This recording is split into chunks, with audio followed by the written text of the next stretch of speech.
ಮೂಗ ಆಗೋದು. ದೇವದೂತ ಬಂದ, ಕೇಳ್ದ, ಇವ್ರು ಪ್ರಶ್ನೆಗಳು ಕೇಳ್ತಾ ಇದ್ರು. ಸರಿ, ನಿಂಗೆ ಅದಕ್ಕೊಂದು ಗುರುತು ತಾನೆ ಬೇಕು. ನಾನು ಎಲ್ಲಿಂದ ಬಂದಿದ್ದೀನಿ? ಪರಲೋಕದ ದೇವರ ಸ್ಥಾನದಿಂದ ಬಂದಿದ್ದೀನಿ ಅಂತ ಒಂದು ಗುರುತು ಬೇಕಲ್ವಾ? ಅದಕ್ಕೆ ಏನ್ ಮಾಡು, ಮೂಕ ಆಗೋದು.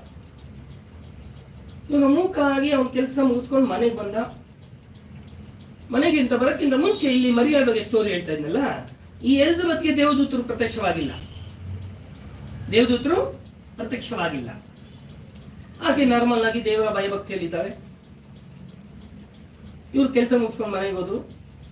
ಈಕೆಗೆ ಈಗ ಯಾರಿಗೆ, ಈ ಜಕಾರಿ ಎಂಬ ಪೂಜಾ ದೇವಸ್ಥಾನದಲ್ಲಿ ದೇವರನ್ನ ಆರಾಧನೆ ಮಾಡ್ತಾರಲ್ಲ ಬದುಕರು, ಅವರ ಹೆಂಡತಿಗೆ 5 ತಿಂಗಳಾಯ್ತು ಗರ್ಭಿಣಿ. 5 ತಿಂಗಳಾದ್ಮೇಲೆ ಈ ಮರಿಯಾಳು ಈ ಗರ್ಭಿಣಿ ಆದಂತ ಸಹೋದರಿ ಬರ್ತಾರೆ. ಇವರೆಲ್ಲ ರಿಲೇಷನ್ ಮನೆಗೆ ಹೋಗ್ತೀವ ಇಲ್ವಾ? ಅಕಸ್ಮಿತವಾಗಿ ಈಕೆ ಬಂದ್ಬಿಟ್ಟಿದ್ದಾರೆ. ಇವರಿಬ್ಬರು ಬಂದಾಗ ಈ ಮರಿಯಾಳಿನ ಶಬ್ದ ಕೇಳಿದ್ದಾಗಲೇ ಈ ಎಲಿಜಬೆತ್ ಅಲ್ಲಿದ್ದಂತ ಹೊಟ್ಟೆಯಲ್ಲಿರೋ ಮಗು ಕುಣಿತಾ ಇದೆಯಂತೆ. ಅಂದ್ರೆ ಈ ಭೂಮಿಯಲ್ಲಿ ಆದಿಯಲ್ಲಿ ವಾಕ್ಯವಿದ್ದವನು, ಆ ವಾಕ್ಯ ದೇವರಾಗಿದ್ದವನು ಈಗ ನರವತಾರವಾಗಿ ಬಂದಿದ್ದಾಳಲ್ಲ ಈ ಮರಿಯಾಳೊಳಗೆ ಬರ್ತಾರಲ್ವಂತ ಆ ಶಬ್ದ ಆ ಹೊಟ್ಟೆಯಲ್ಲಿರೋ ಮಗುಗೆ ಅರ್ಥ ಆಯ್ತಂತೆ. ಇದು ದೇವರ ಪದ್ಧತಿಗಳು. ನಮಗೆ ಅರ್ಥ ಆಗೋದು ಕಷ್ಟ ಆಗ್ಬೋದು, ಬಟ್ ದೇವರ ಇಬ್ಬರನ್ನು ನೇಮಿಸಿರೋದು. ಅವರಿಬ್ಬರು ಒಂದು ಸೇರುವಾಗ ಆ ಮಗು ಹೊಟ್ಟೆಯಲ್ಲಿ ಜೀತು ಇರುತ್ತೆ. ಅಂದ್ರೆ ಹೆಣ್ಣು ಮಕ್ಕಳು ಒಂದು ಸೇರುವಾಗ ಅಲ್ಲಿ ಬಹಳ ಉತ್ಸಾಹ ಇರಬೇಕು. ಬಟ್ ಈಗ ಕಾಲದಲ್ಲಿ ಇರುವ ಹೆಣ್ಮಕ್ಳು ಒಂದು ಸೇರಿದ್ರೆ ಬಹಳ ಗಲಿಬಿಲಿಗಳಾಗೋಗುತ್ತೆ. ಬಟ್ ಅದು ಮಾನಸಿಕವಾಗಿದ್ರೆ, ಆದ್ರೆ ಆತ್ಮಿಕವಾಗಿದ್ರೆ ಒಂದು ಹೆಣ್ಣು ಮಗಳು ಸತ್ಯ ಆತ್ಮಿಕದಲ್ಲಿರುವಾಗ, ಇನ್ನೊಂದು ಮಗಳು ಆತ್ಮಿಕದಲ್ಲಿರುವಾಗ ಅವರ ಕಷ್ಟಗಳು ದೇವರ ಬಳಿಯಲ್ಲಿ ಹೇಳುವಾಗ ಅದು ಪರಿಹಾರ ಆಗುತ್ತೆ. ಅಷ್ಟು ಶಕ್ತಿ ಹೆಣ್ಮಕ್ಳಲ್ಲಿ ಇದೆ. ಹೆಣ್ಮಕ್ಳ ಸಂಗಡ ಹೆಣ್ಣು ಮಕ್ಕಳಲ್ಲೂ ಇದೆ. ಎಲ್ಲ ಎಲ್ಲಿದೆ? ನಮ್ಮ ನಾಲಿಗೆ ಮೇಲೆ ಇದೆ. ನಾವು ಹೆಂಗೆ ಬಿಹೇವ್ ಮಾಡ್ತೀವೋ ಹಂಗಂಗೆ ಪ್ರತಿಫಲ ನಾವೇ ಅನುಭವಿಸ್ತಾ ಇರ್ತೀವಿ. ನಾವು ಒಳ್ಳೇದು ಹೇಳ್ತಾ ಇದ್ರೆ ಒಳ್ಳೇದೇ ನಮ್ಮನ್ನು ಹಿಂಬಾಲಿಸ್ತಾ ಇರುತ್ತೆ. ನಾವು ಕೆಟ್ಟದ್ದು ಹೇಳ್ತಾ ಇದ್ರೆ ಒಂದಿನ ಕೆಟ್ಟದೇ ಹಿಂಬಾಲಿಸೋದು. ನೋಟು ಯಾಕೆ? ಈ ನಾಲಿಗೆಯಲ್ಲಿ ಆ ಶಕ್ತಿ ಇದೆ. ಓಕೆ, ಇವರಿಬ್ಬರದು ಆಯ್ತು. ಈ ಎಲಿಜಬೆತ್ ಮಗು ಆಯ್ತು. ಹೆಸರಿಡ್ಬೇಕು ಇವಾಗ. ಅದೇ ಅಲ್ವಾ ಸಮಸ್ಯೆ. ತಂದೆ ಕಡೆ ಇಡೋನ್ವಾ, ತಾಯಿ ಮನೆ ತರದ ಕಡೆ ಇಡೋನ್ವಾ? ಯೋಚನೆ ಮಾಡ್ತಲ್ವಾ? ಇಲ್ಲ ಅಜ್ಜಿ ತಾತ ಹೆಸರು ಇಡೋನ್ವಾ, ಇಲ್ಲ ನಮ್ಮ ಅಜ್ಜಿ ತಾತ ಹೆಸರು ಇಡೋನ್ವಾ? ಹೀಗೆ ಸಂಭಾಷಣೆ ನಡೀತಿರುವಾಗ ಎಲ್ರು ಬಂದು ಹೇಳ್ತಾರೆ ಏನ್ ಹೆಸರು ಇಡೋಣ ಅಂತ.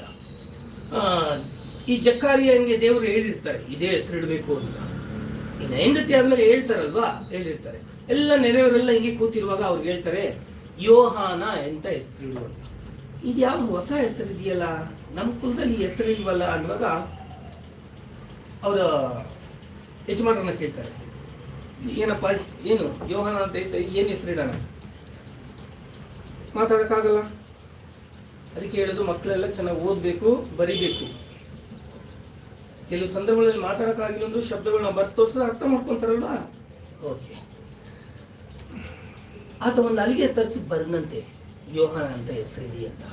ಆ ಹೆಸರು ಬರಿತಾ ಇದ್ದಾಗೆ ಯಾವ ಬಾಯಿ ನಿಂತೋಗಿತ್ತೋ ಆ ಬಾಯಿ ಮಾತಾಡಕ್ ಆರಂಭಿಸ್ತು. ಇದು ಅದ್ಭುತ ಅಲ್ವಾ? ಅಲ್ಲಿದ್ದಂಥವ್ರಿಗೆಲ್ಲ ಆಶ್ಚರ್ಯ.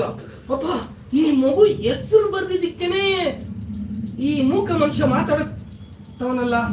ಇದು ಮಗು ಬಹಳ ದೊಡ್ಡ ಮಗು ಆದ್ಮೇಲೆ ಬಹಳ ವಿಶೇಷತೆ ಇರುತ್ತೆ. ಸತ್ಯವೇದ ಹೇಳಿದೆ, ಯೇಸು ಸ್ವಾಮಿ ಬರೋದಕ್ಕೆ ದಾರಿ ಸಿದ್ಧ ಮಾಡಕ್ಕೆ ಈ ಮಗು ಈ ಭೂಮಿಯಲ್ಲಿ ಜನಿಸಿದೆ.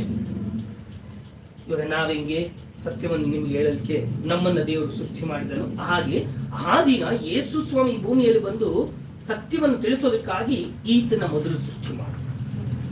ಆ ಕೆಲಸ ಆಗಾಯ್ತು. ಈಗ ಮರಿಯಾಳ ಕೆಲಸ ಬರ್ಬೇಕಲ್ವಾ?